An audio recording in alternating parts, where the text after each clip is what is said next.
All right, another one from Birch Booger. I love saying that name. That's the best name, bro. Birch Booger. What the hell is a Birch Booger?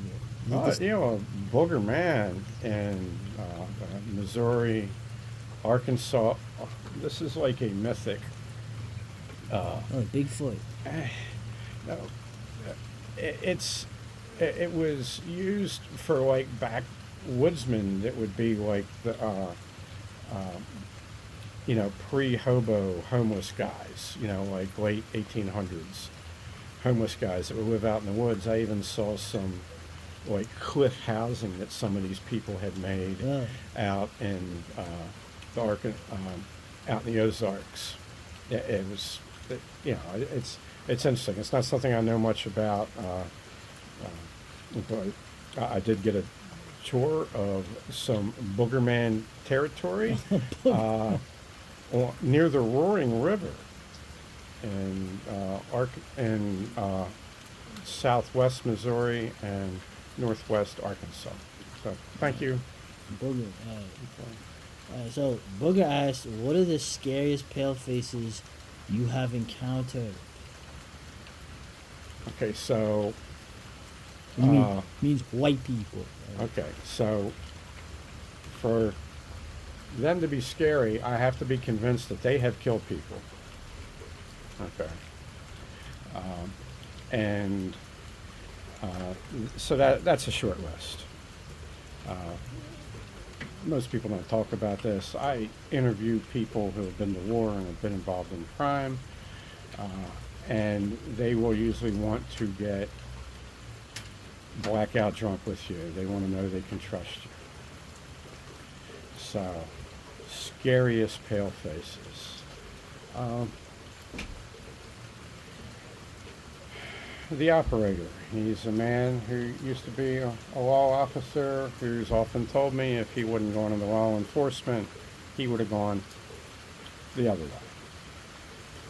I actually worked as his knife fighting coach and his psychotherapist. He's very kind to me, and he literally helped me survive a bad injury. He told me he didn't carry me up to the Brittenhouse house, but I don't see how I could have made it as injured and drunk as I was. But he's probably the bottom of the killer list. The next one up, more scary, would be the colonel. I've written about the man was a major and an acting colonel in the U.S. Army Rangers. I met him in 2016. I have written about him as a pattern character, exactly the way he is, the dude he is, in a novel titled Uprising. And it was based on real experiences we had together, but I turned it into a horror movie because, him and the other guy I was there with, were interesting characters. So that Major Wolf. Really scary guy, particularly if he's drinking whiskey. Okay, and we call him the Norwegian orang. The guy has the longest wingspan of any human I've ever encountered, and I have been with him. And this guy is over 65 years old. I've seen him pick up 500 pounds. This isn't a guy that lifts weights. He was a logger from the time he was 6 years old. And he's given the order to, put people into the next world. And he's a really scary individual on a lot of levels. And he calls me Sunshine. Okay, he will forever and always bust my chops for being a little runty greenhorn. And he's a super scary guy, but lives by a code that, as long as you don't disrespect him when he's outrageously drunk, you don't have to worry about him doing anything to you. The next guy up the ladder would have to be Joe Bananas. No, no, no. Crazy Mark. I'm not sure if Crazy Mark ever killed anybody, He may have accidentally beaten some people to death. Guy that was homeless or in prison for almost his whole life. I'm still working on writing a novel titled Birch, based on his life from the viewpoint of the young fellows of color who hunted him and me at the same time. I actually would give him cash if he would come in to the supermarket I managed with blood and or snot on his boots. And it was real informal. Hey boss, you know, I don't know, do you think I need a shoe shine? And he'd look down at his shoes, and if I saw blood or snot on it, or what I thought was, you know, really super curly, greasy hair, I'd give him $20. Yeah, Mark was super scary.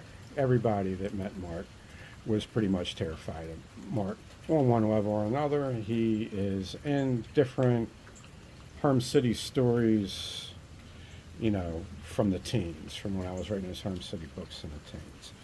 The next most scary guy, Joe Bananas.